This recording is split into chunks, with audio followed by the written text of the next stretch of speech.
This is a joint meeting with Senate Natural Resources and Senate Transportation. And we're here to hear about projects and difficulty the agency is having with active. Yes, and so we're going to be hearing about some of those difficulties and would love to turn it over to you. Yes, welcome. Thank you, Senators, for having me. My name is Jeremy Reed. I'm the Chief Engineer for the Agency of Transportation and here to discuss some changes to the jurisdictional thresholds as they relate to transportation projects.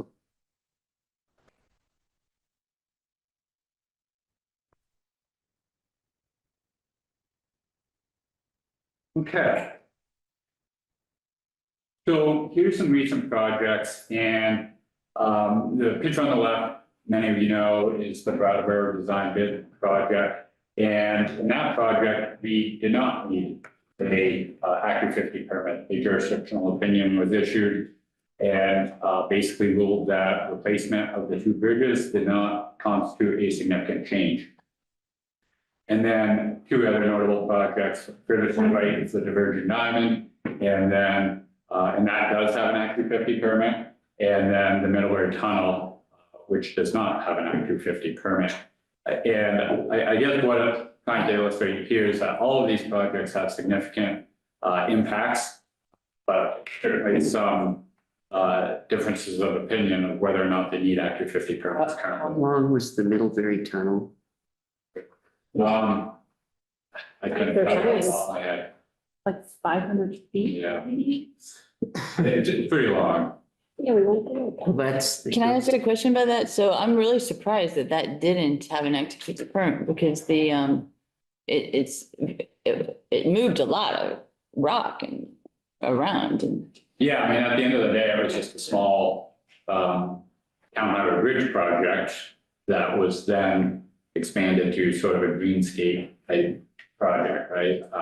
But there was blasting. There was Yep. quite a bit of blasting. Yeah, it was like mining, but it was like Yeah. horizontal mining. Yeah, there was boring. Yep. Yeah, but big. So I'm just surprised that that wasn't. I asked the question, trying to figure out in the scope of this, why some is and why some isn't. And you know, I think we've got a project that I'll mention later up in Linden where we really relied on the Brattleboro decision as reasons for not needing an Act 250 permit. And basically, we were told, well, that was a mistake. We probably should have needed an Act 250 permit. And I just wanted to say on the onset, we're going to talk about the Linden project a little bit, but I've been an Act 250 commissioner for 7 years, no longer, and worked with that coordinator. So this is not in any way criticism of that coordinator. I find him very capable and competent, and really appreciate the work he's doing. I think this is just trying to show how some of these terms at the jurisdictional level can be interpreted differently by different people. And we're just trying to establish some consistent expectations for our projects moving forward.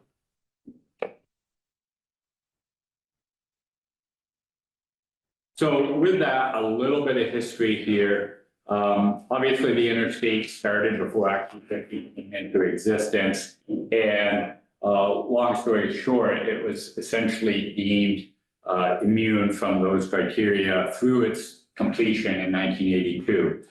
There are two things that largely trigger Act 250 jurisdiction now. And the one that we're principally talking about is substantial change, which is, as lawyers call it, a term of art. And what we're looking at is, does replacing a culvert to a larger culvert to meet today's environmental standards constitute a substantial change when virtually every other component of the asset stays the same once the project's completed? Meaning we're not adding lanes, we're not adding off ramps, we are just building a new structure to replace what is the now 60-year-old structure. We will also define transportation facility and the involved lands. So again, this is largely just talking about the history and how it interacts with Act 250. Act 250 included an exemption for state highway projects corridor hearing. And again, that was the mechanism in which they excluded the interstate through or for the Act 250 process. And again, that ultimately concluded in their early to mid 80s. So effectively nearly 25 years passed under those exemptions. We're now at the stage where a lot of those earlier assets need to be either replaced or rehabilitated. And we're looking to effectively continue the same level of exemption or grandfather for just those level of maintenance, basically, right? Because we're just removing one culvert, replacing it in kind, or in kind to the degree that today's standards allow. Sure. Mhm. Jeremy, when you, on your slides, when you reference sections, is that to a bill or that's some hypothetical bill? Hypothetical. Yep. You're not, none of this is in reference to any. Correct. Well, I've got language that we can disseminate, but yeah, this is just where kind of how it would be structured in any particular bill. Obviously, our interstates, any of these projects are largely funded with federal funds, and they go through the NEPA process and all other permitting requirements, which to a large degree makes the Act 250 process largely redundant. What it does do, though, is it allows us to save the time and any certainty related to the Act 250 permit process by not going through it. So can you say that again? I am interested in how NEPA and Act 250 work together because it seems like there is overlap. So do you do them sequentially or can you use the reports that you do for NEPA? So I think frequently what we do is we use the NEPA process to satisfy many of the 10 criteria within Act 250, but they are distinct processes. And again, this Linden project, we had clear NEPA, we had a contractor, and we saw a jurisdictional opinion, what we thought to be a formality, and then realized, okay, we are now under Act 250 jurisdiction, and that causes issues at that late stage in the game. Okay, well, I just want to make sure I understand. So the normal procedure is to coordinate NEPA and Act 250. Well, typically what we do is we take all of our NEPA requirements, and once those are obtained, those will satisfy many of the criteria within the Act 250 process. Okay. But they have to happen sequentially, not concurrently. Sorry, what is NEPA? Okay. It's the National Environmental Policy Act, and it dates back decades. And basically it says if you use federal funds, you need to follow and ensure environmental compliance, both at a state and federal level. And that touches everything from endangered species, water quality, air quality, you name it, basically. Historic preservation, sensitive archaeological sites, the entire gamut of anything that could be impacted through our projects from an environmental or cultural lens, shall we say. That's helpful. Thank you. So actually, before we leave that, so you're having to comply already with, for any federally funded project with all of these regulations Correct. already? Correct. Interesting. Okay. Yeah. Thank you. Yeah, and obviously any state requirements as well. We'll get Sure. stream alteration permits, stormwater permits, et cetera. Right, and there are things. Question. Okay. So, given everything that's happening, are the feds still actually enforcing NEPA? Yep. Yeah, that. Okay. I wonder how long that will happen. Right, and then so I just want to point out, so there are things in Act 250 that are not in NEPA. It would be good to have a chart. Somebody somewhere has a chart about that. But Vermont has additional requirements that are very meaningful. And I would offer that through our permits that we get through principally Agency of Natural Resources, but also the State Historic Preservation Office. those largely ensure compliance with NEPA. So it's not like that's the additional step. We take our current regulatory framework and apply it, and generally that ensures compliance. So just a quick listing of projects that we have in the program right now. So for example, the Linden project's kind of the precipitating project for this effort. And it's tough to quantify projects that aren't yet through that design process. So that's the unknown. But Linden, we used some alternative contracting where we worked collaboratively with the contractor to try to reduce constructability issues, but also that allows us to kind of see what the various things cost.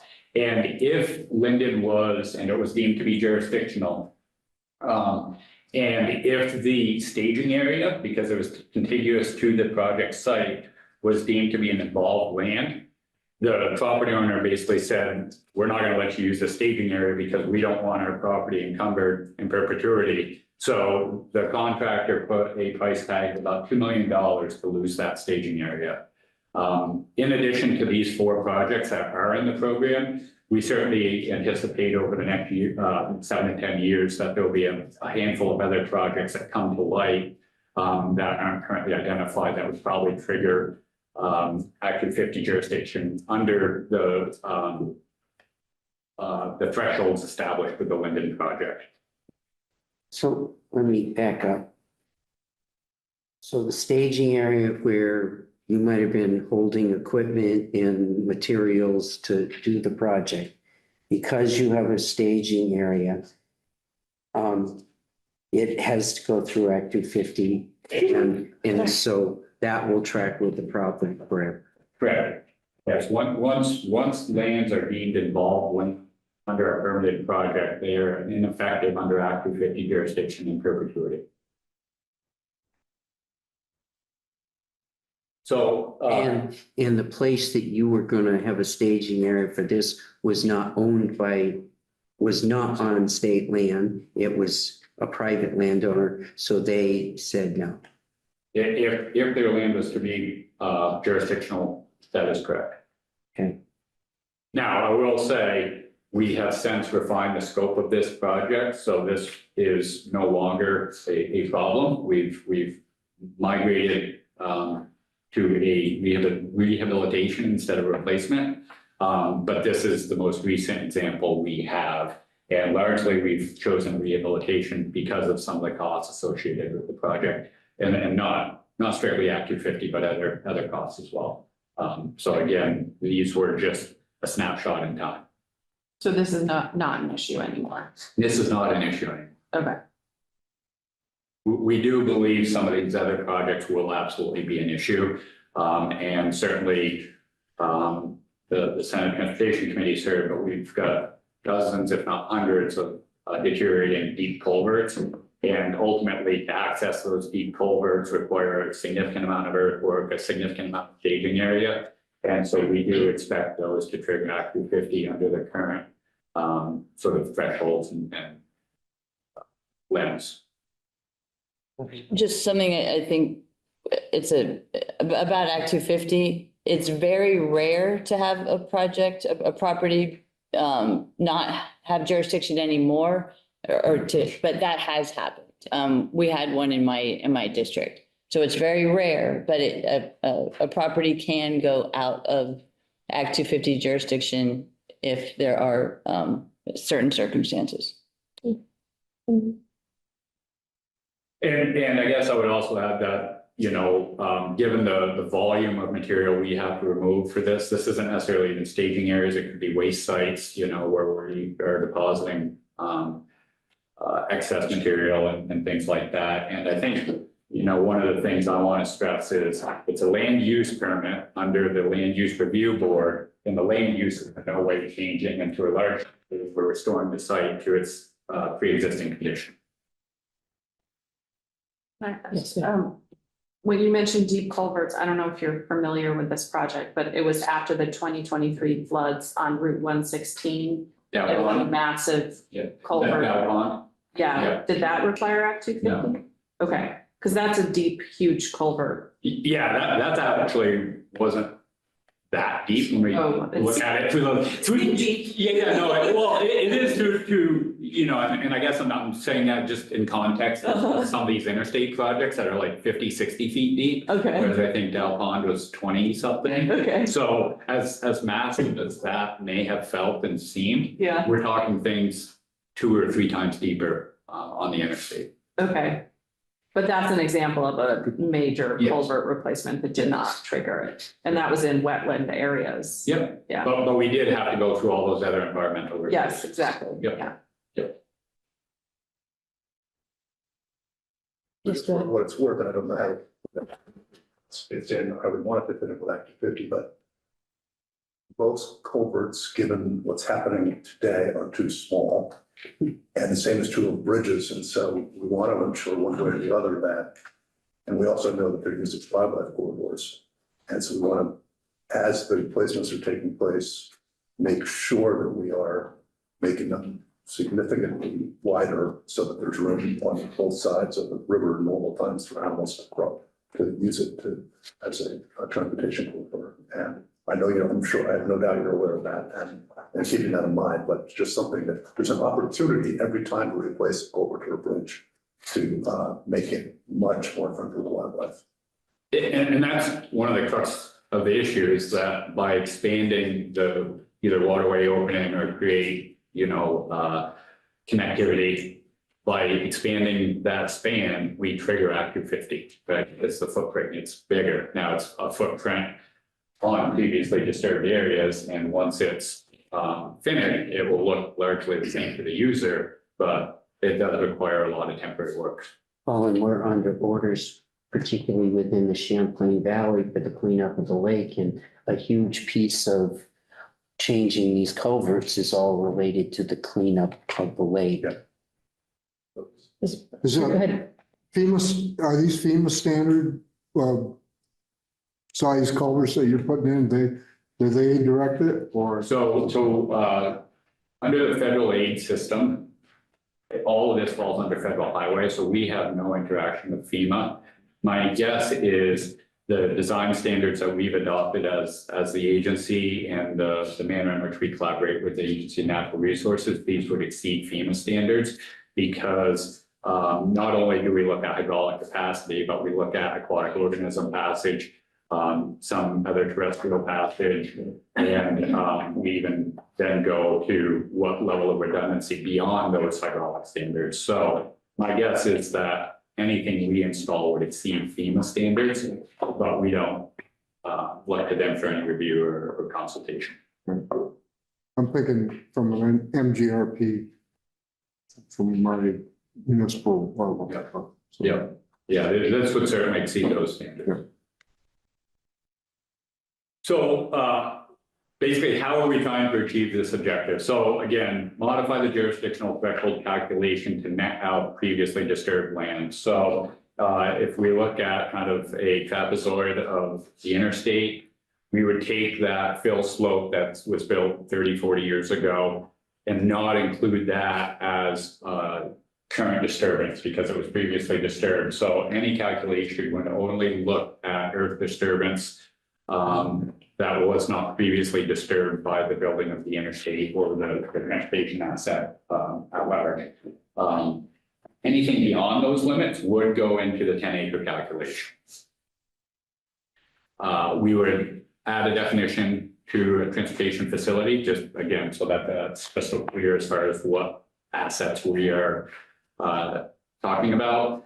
And in doing that, we're also recognizing that contemporary engineering standards, and this is what we just talked about, require oftentimes upsizing of these assets for any number of reasons, including resiliency, wildlife connectivity, et cetera.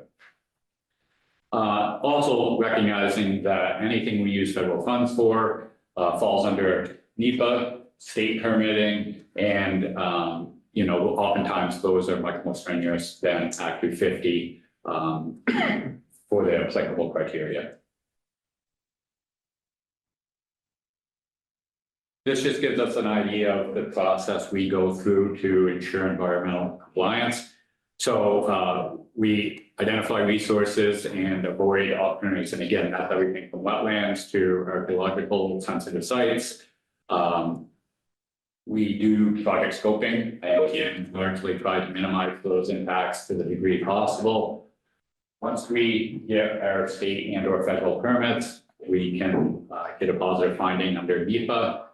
And if anything does change, we do have to do a NEPA reevaluation. So as the design progresses, if we make any changes, there's a NEPA reevaluation process. So this is just to highlight that this does not largely fundamentally change what we're going to do from a state and federal regulatory compliance piece. It just removes the land use portion of the process under Act 250.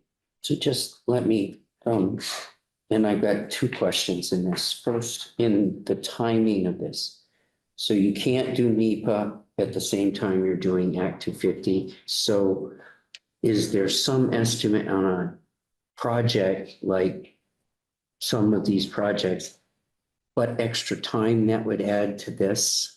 Because the time is important. And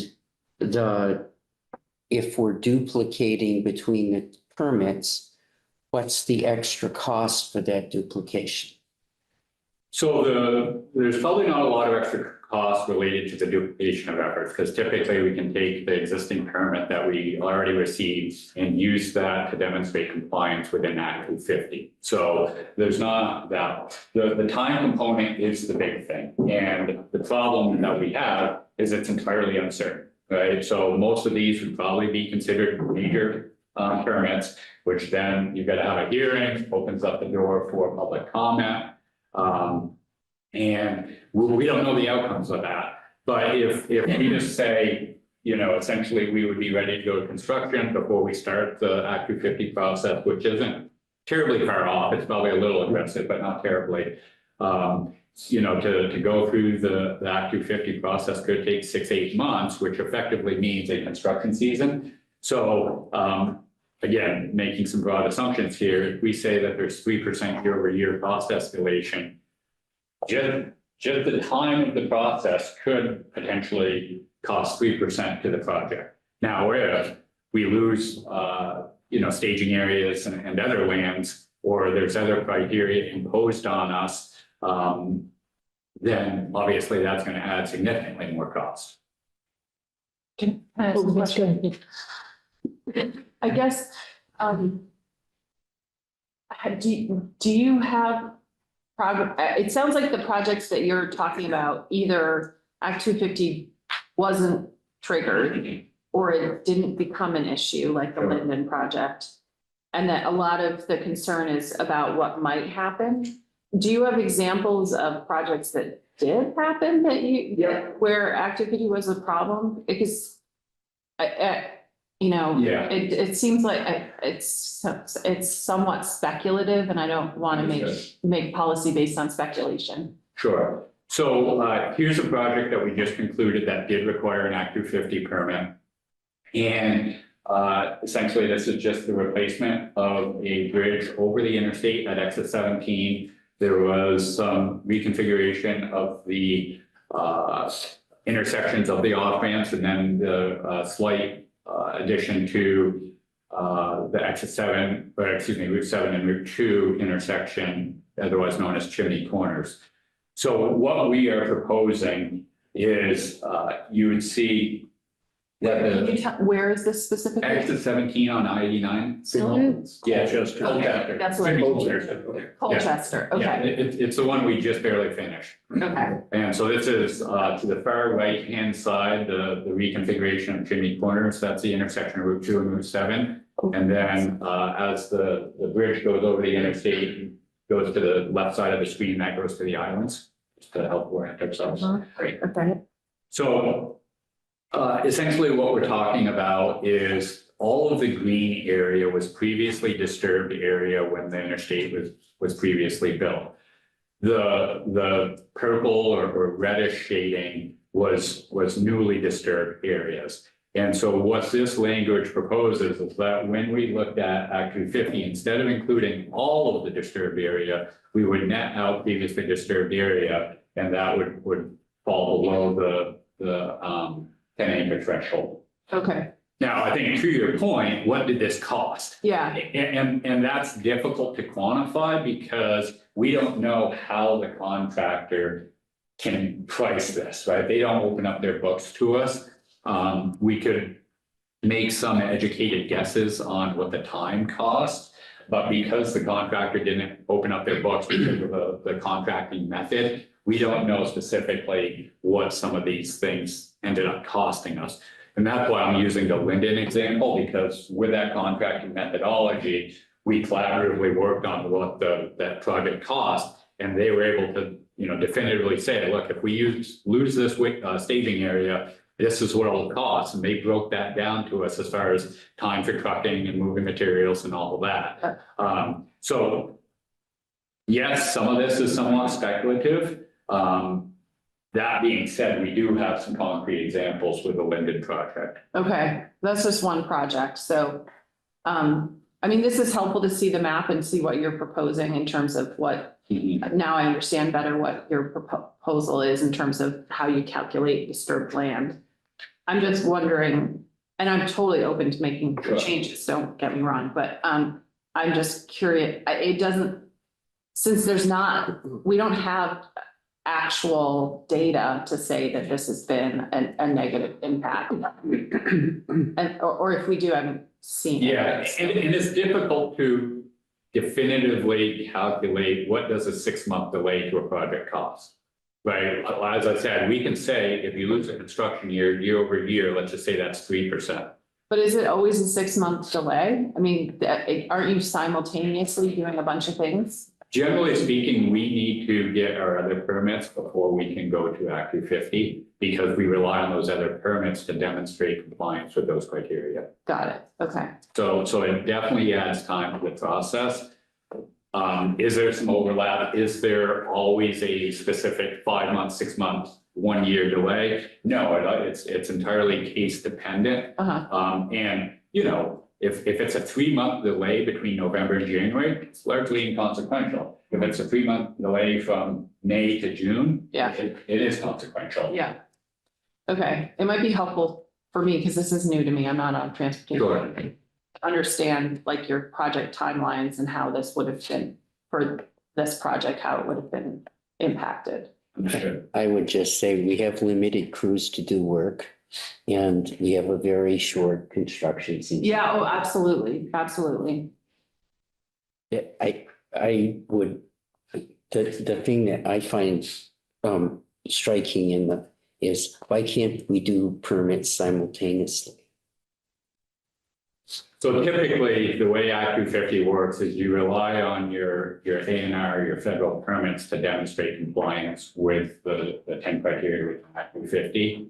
And without having those permits in hand and having the final design done, it's not even a complete application under Act 250. So you've got to sort of have that final design done. You then have to have your permits basically in hand before you even start the Act 250 process, because the permit's not complete.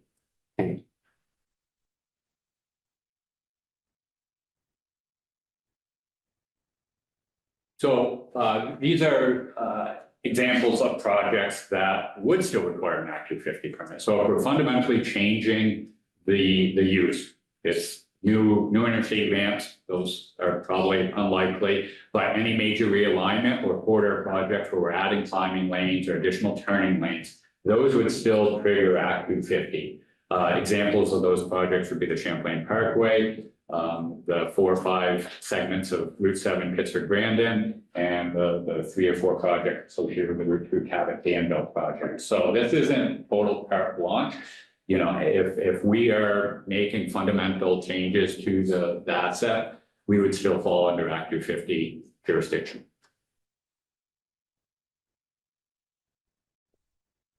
Examples where Act 250 would not apply, the Colchester Exit 17 project that I just showed, general maintenance on state-owned rail trails. Certainly, some of those culverts are very deep as well. Reconstruction of roads on existing alignment, intersection updates, replacement of existing culverts and bridges, which we spoke a lot about, and just, but minor upgrades to sidewalk, trails and pathways. So essentially maintaining the asset to current standards would, in all likelihood, result in no jurisdictional finding.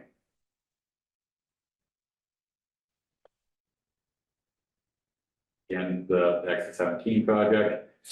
So we just have some, starting language here. Where do you, can I just ask, what bill are you proposing this in?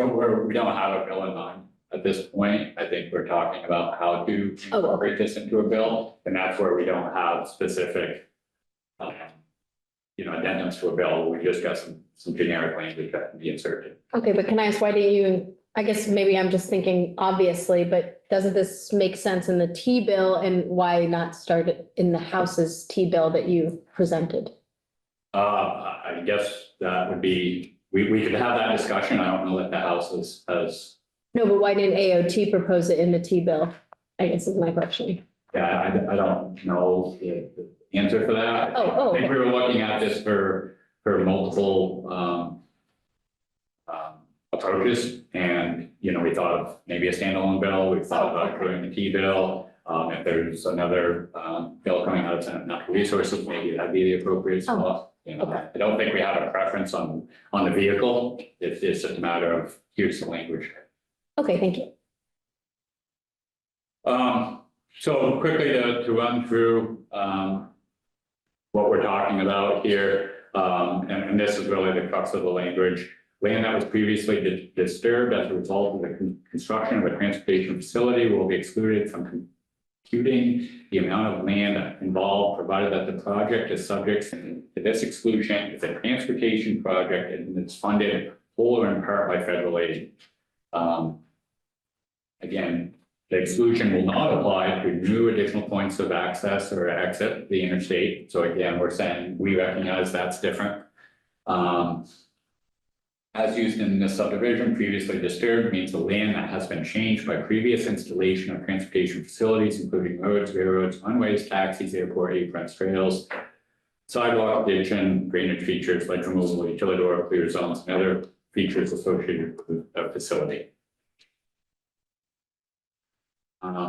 To provide more context, we define transportation facility to mean highways, sidewalks, bicycle paths, defined under PSA 2301, state railroads and rail bank lines and noise taxiways, airport, state and municipally owned airports. And then basically saying no permit or permit amendment is needed for maintenance projects on the interstate system. Maintenance meaning resurfacing, restoring, rehabilitating, reconstructing existing interstate system routes, including functional replacement of bridges, culverts to meet modern engineering and environmental standards. So just a question on that. It's a little bit surprising to me that transportation facility doesn't have a definition in statute. So this is creating a definition? Right. Interesting. Okay. And this is specific to Act 250. There may be some other definition for some other Okay. applicability, but for Act 250, this would create a definition. Okay, and it is referencing 19 BSA, another part of statute. Hey, did you? But that must be referencing just the highway sidewalks and bike paths. Right. And Right, okay, and then it expands on that. Yeah. Okay. Yeah. Okay. Did you work with Damian Leonard on this language, or is this coming from, okay, There's comes from the AG's office. okay, thank you. But obviously that would be the next step. Yeah, you might have alternatives to that. Do I have some questions? Go ahead. So this is very interesting. Did Act 181 impact this? Because some, you know how, I mean, some of your facilities are gonna be in here in the Chances different. are we're not gonna do something in a tier 1 or tier 1B area that has 10 acres. I mean, I guess I won't say we absolutely want it, but it seems unlikely. Well, but the tier 1A doesn't depend on 10 Never acres. say. That's my point. Right, so that's not fundamentally changing the paradigm because the only part of 181 that would change our jurisdictional would be anything in the tier 1A or 1B area. And I just can't imagine that we would have 10 acres of disturbance in those areas. Right, but the town, in theory, would have more authority over development. Well, it removes Act 250 oversight. Right, but it would have its own processes. Well, we don't need town zoning permits to do our projects. So then maybe that's something that we should consider.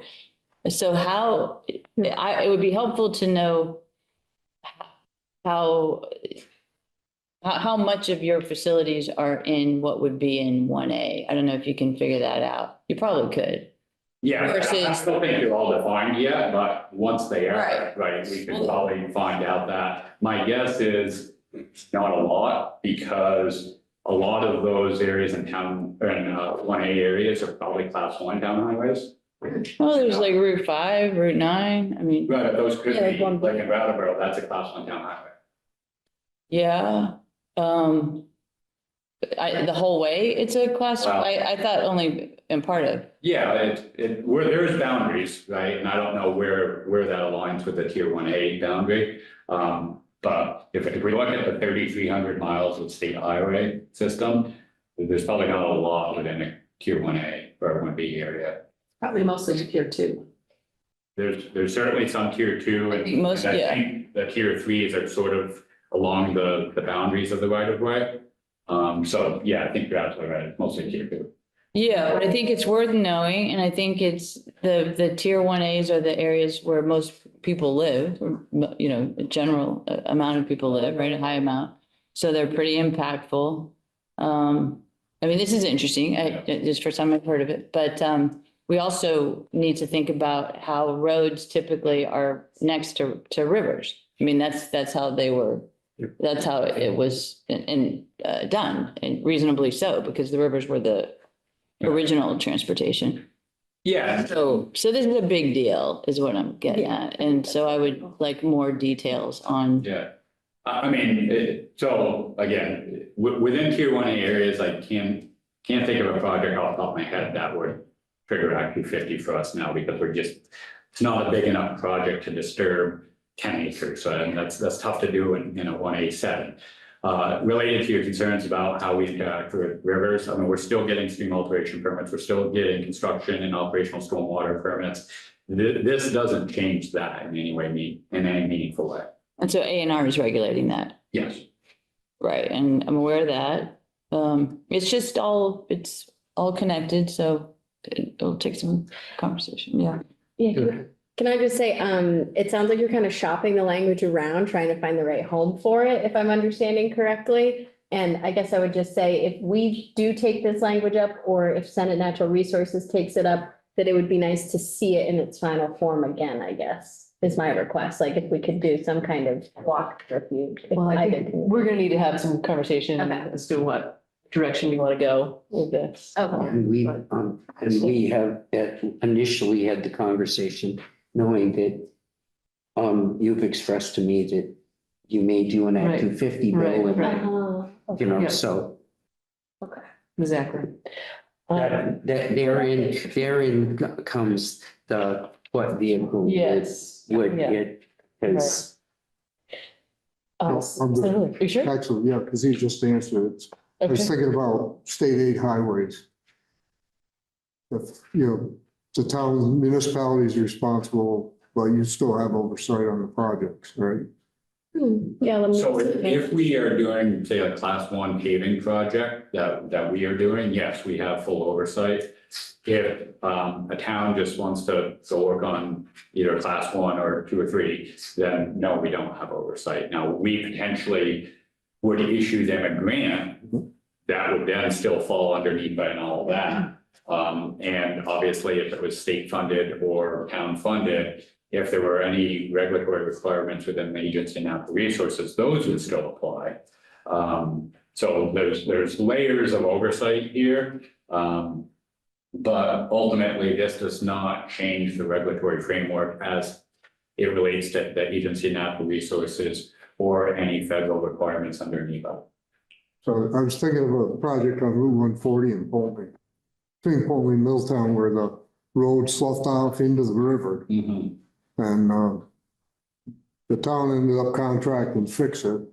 It could have been 10 acres though, if they let it go any further. Yeah, I don't know the details of that specific project, but my assumption is that whoever was funding and or providing oversight of the project still had to work with stream alteration, public construction, stormwater, if it was of any significant size, per acre.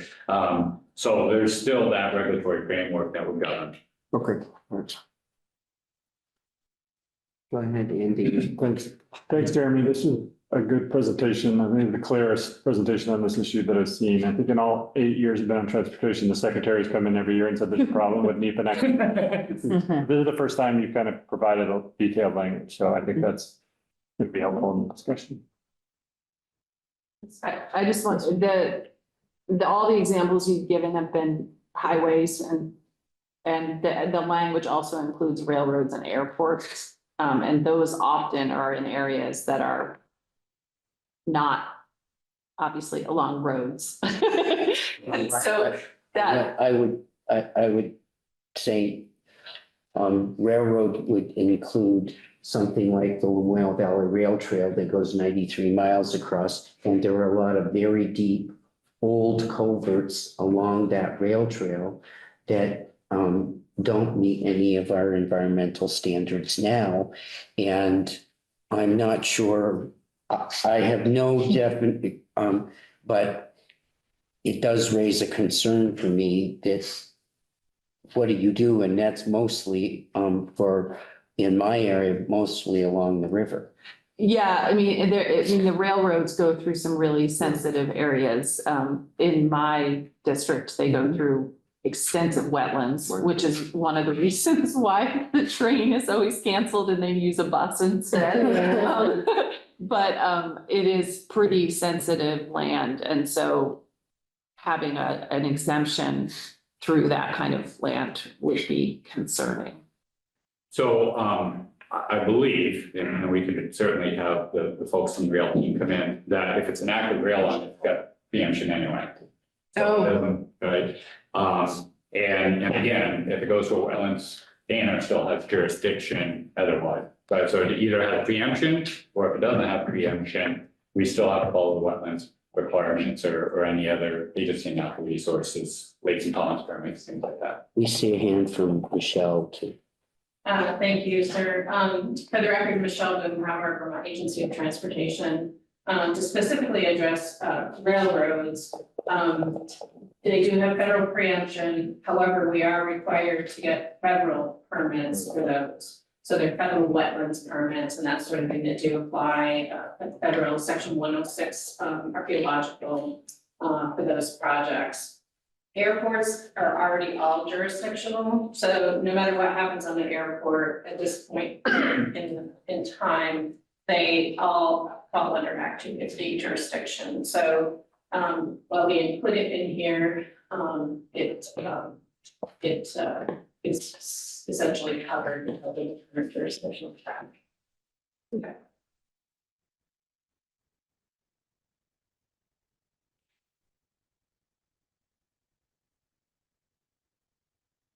I guess I do have a follow-up question. So the definition that you have in here is not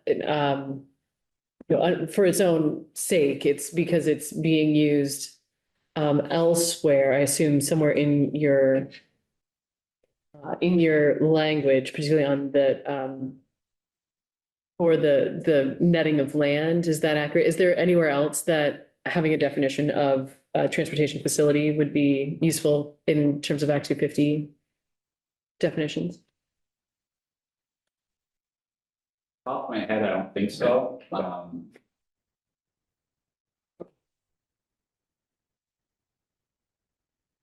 Okay, So great. thank you. Yes, thank It you. Gave us Yeah. the opportunity to raise the issue for all of us, and I would say to Senate Transportation, we're now late for our next. We gotta go.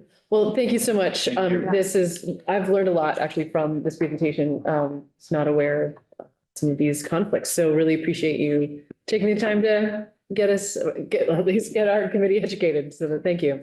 My pleasure. Happy to come back with